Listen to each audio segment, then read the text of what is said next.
Halo, selamat pagi. Welcome back di materi kuliah saya, khususnya di materi manajemen produksi.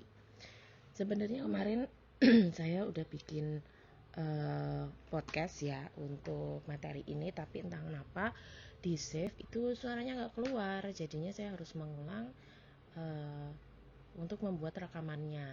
Sebenarnya bisa-bisa aja ini saya share ke kalian, tapi tentunya kalau tidak ada penjelasannya kurang afdol gitu ya. Nah, kita sampai pada materi MPO chapter ketiga, yaitu mengenai perencanaan sistem produksi.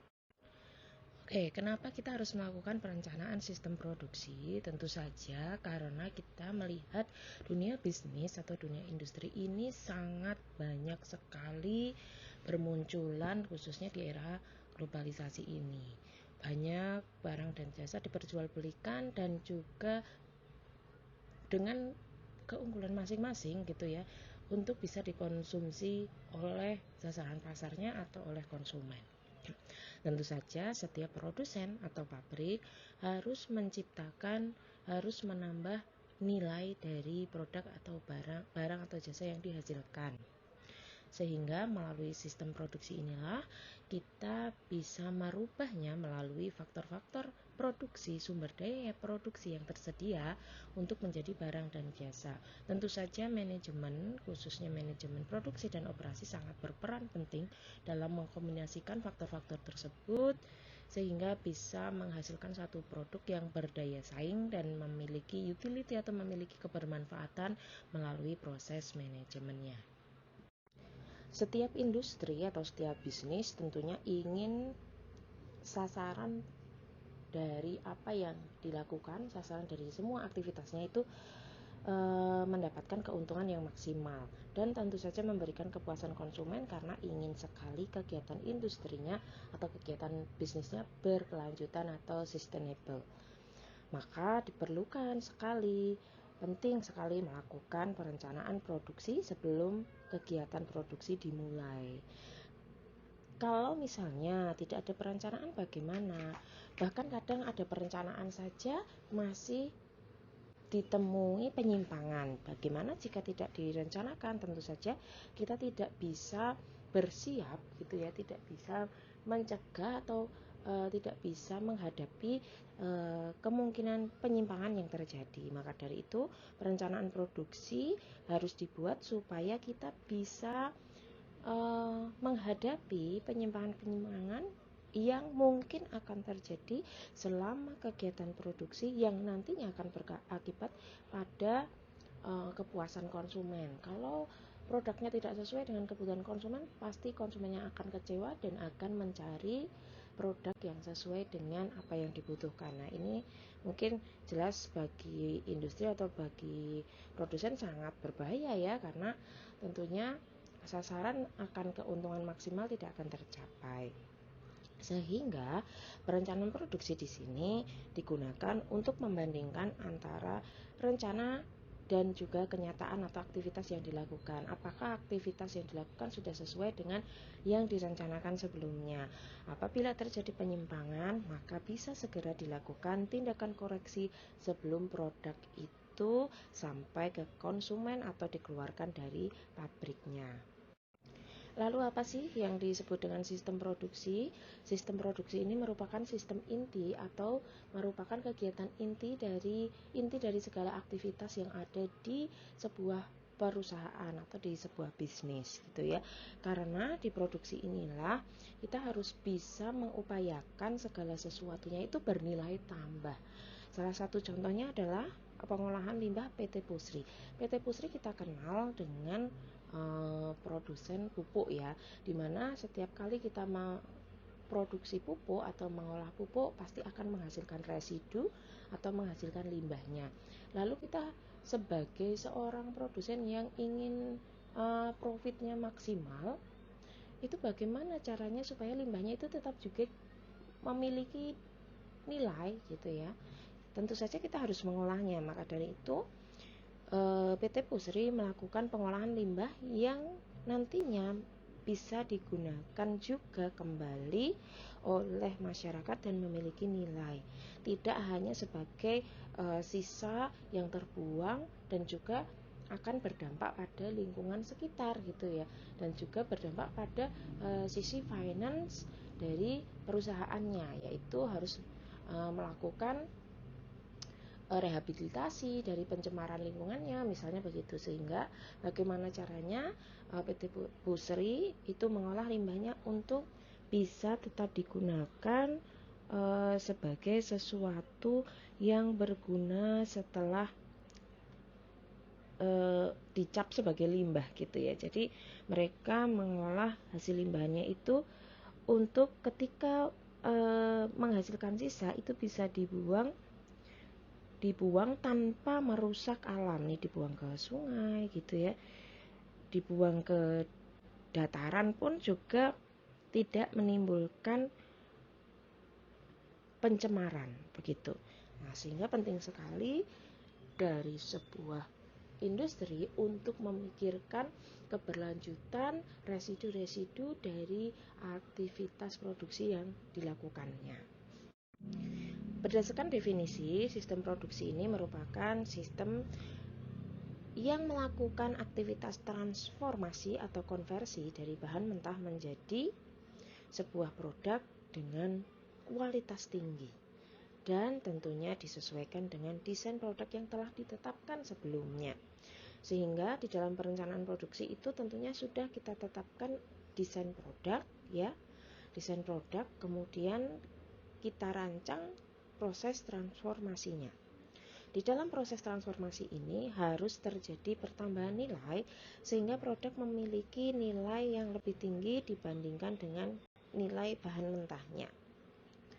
Di dalam sistem produksi dan operasi ini mengaitkan antara unsur-unsur yang berbeda secara terpadu, menyatu dan menyeluruh dalam proses transformasi tersebut untuk dari input menjadi suatu output atau suatu keluaran.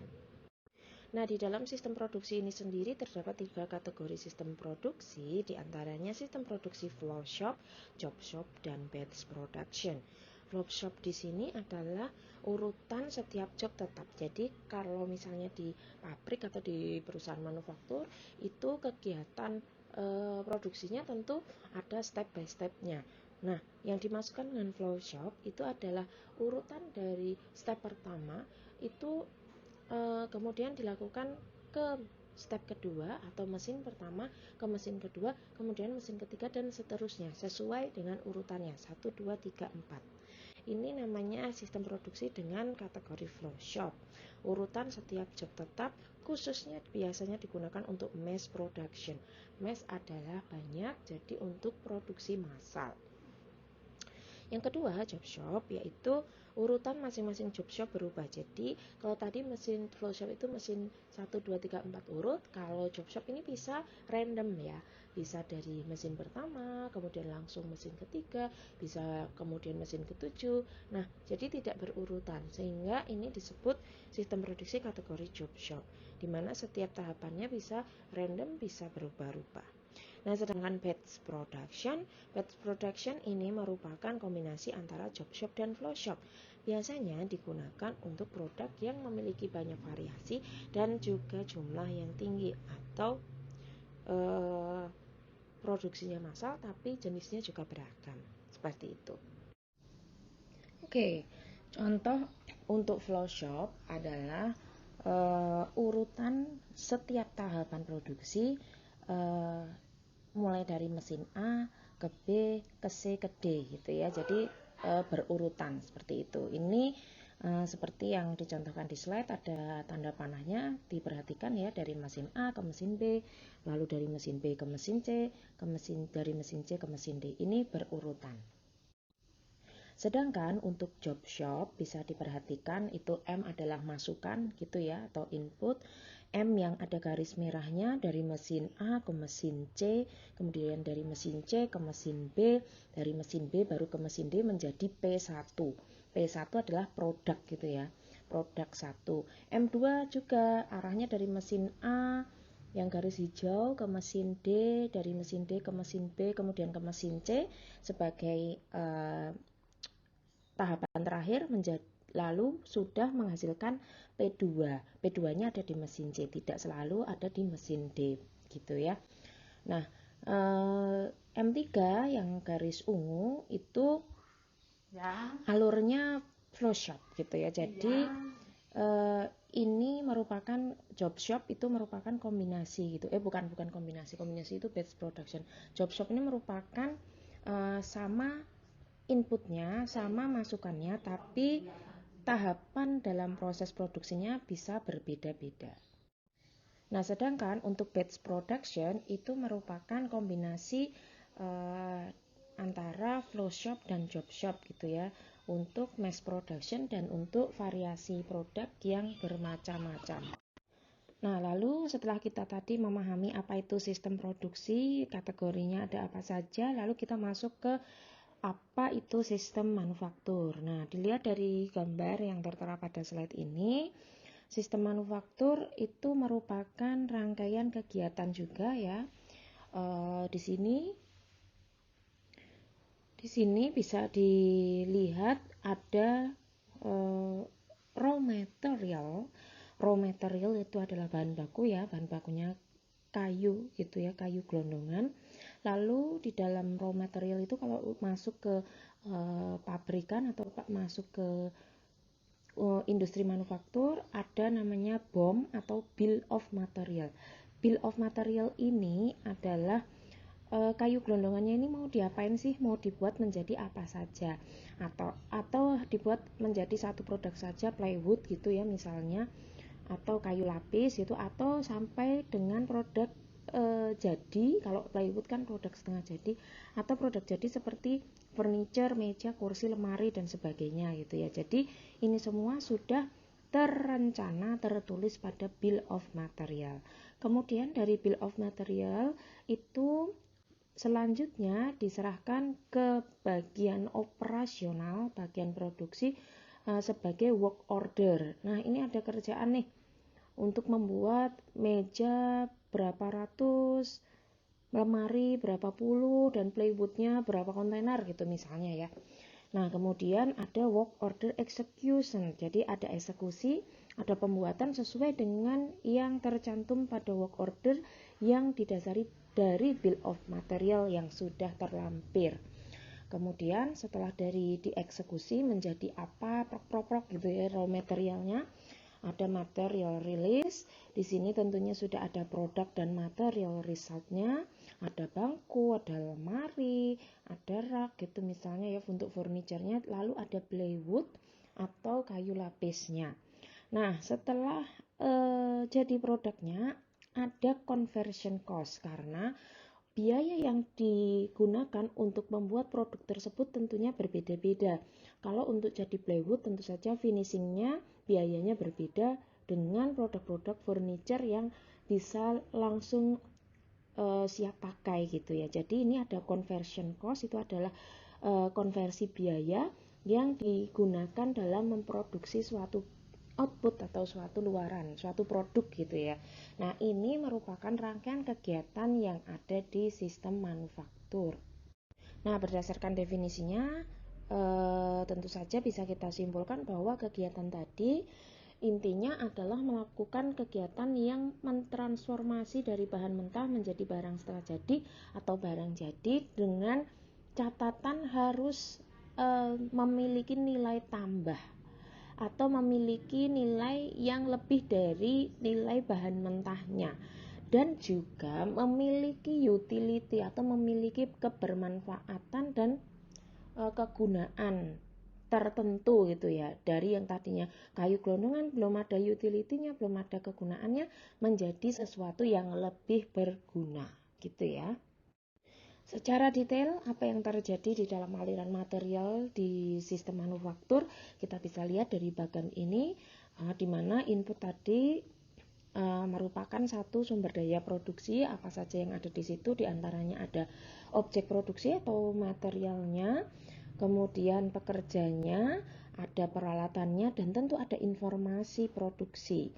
Informasi inilah yang kita gunakan sebagai acuan dalam memproduksi sesuatu, tentunya informasi kebutuhan konsumen, informasi siapa sasaran pasarnya. Nah, ini sangat dibutuhkan di input gitu ya. Lalu input tersebut ditransformasi dalam kegiatan proses produksi dengan multi tahap proses konversi, dan tentunya ada tingkat produktivitas yang diukur juga di saat proses produksi gitu ya. Jadi sekaligus kita harus memperhatikan produktivitas dari proses produksi yang kita lakukan. Kalian tentunya sudah tahu ya, harus tahu ya bedanya produksi dan produktivitas.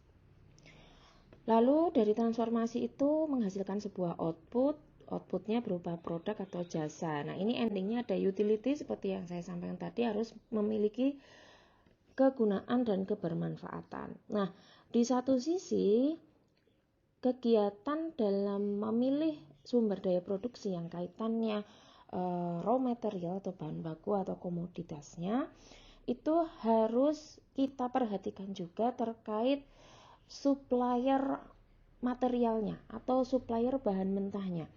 Di situ di sisi kanan slide itu ada bagan raw material supplier, kemudian ada procurement, itu adalah perjanjian kesepakatan gitu ya, bermitra gitu ya dengan satu mitra atau satu distributor atau supplier untuk bisa menyiapkan atau menyediakan material yang sesuai dengan kriteria dan standar produk yang akan kita produksi. Nah, ketika sudah ada procurement yang disepakati atau ada kesepakatan, ada supply raw material untuk produksi gitu ya. Lalu di dalam produksi itu menghasilkan produk, di mana di dalam produksi itu ada produk yang sudah jadi untuk didistribusikan, namun ada produksi yang digunakan untuk inventory atau persediaan. Tentunya yang didistribusikan harus disesuaikan dengan target ya jumlahnya atau dengan kuantiti yang diminta. Nah, dari distribusi itu lalu kita salurkan ke pasar menjadi satu komoditi untuk diperjualbelikan sampai ke tangan konsumen. So, kalau dijadikan satu bagannya antara sistem produksi, sistem manufaktur, dan sistem perusahaan, tampilannya menjadi seperti ini. Sistem produksi adalah kegiatan inti di dalam sebuah perusahaan, di mana kegiatannya ada perencanaan produksi, pengendalian produksi, dan aktivitas produksi yang saling terkait. Di lingkungan luarnya ada sistem manufaktur yang kegiatannya adalah mendesain produk dan proses, menjamin kualitas produknya, dan juga melakukan studi pasar. Ini kegiatan di sistem manufaktur. Kemudian di lingkungan luar sistem manufaktur ada sistem perusahaan, di mana di dalam kegiatan sistem manufaktur dan sistem produksi tidak akan lepas dari sistem keuangan, karena tentunya akan membutuhkan biaya dan menimbulkan cost ya. Lalu ada sistem personalia, karena pasti membutuhkan tenaga kerja atau sumber daya manusia. Lalu ada sistem manajemen untuk mengendalikan dan mengatur proses berjalannya sistem manufaktur dan sistem produksi sesuai dengan standar perusahaan. Oke, terkait perencanaan produksi sudah saya jelaskan pada materi ini, sehingga kita nanti akan bertemu lagi di next week gitu ya dengan materi lanjutan. Terima kasih sudah mendengarkan dan memperhatikan. Jangan lupa untuk mengikuti Instagram saya, mengikuti YouTube saya, dan juga mencermati video-video terbaru atau materi-materi terbaru untuk dipelajari lebih lanjut. Terima kasih, salam.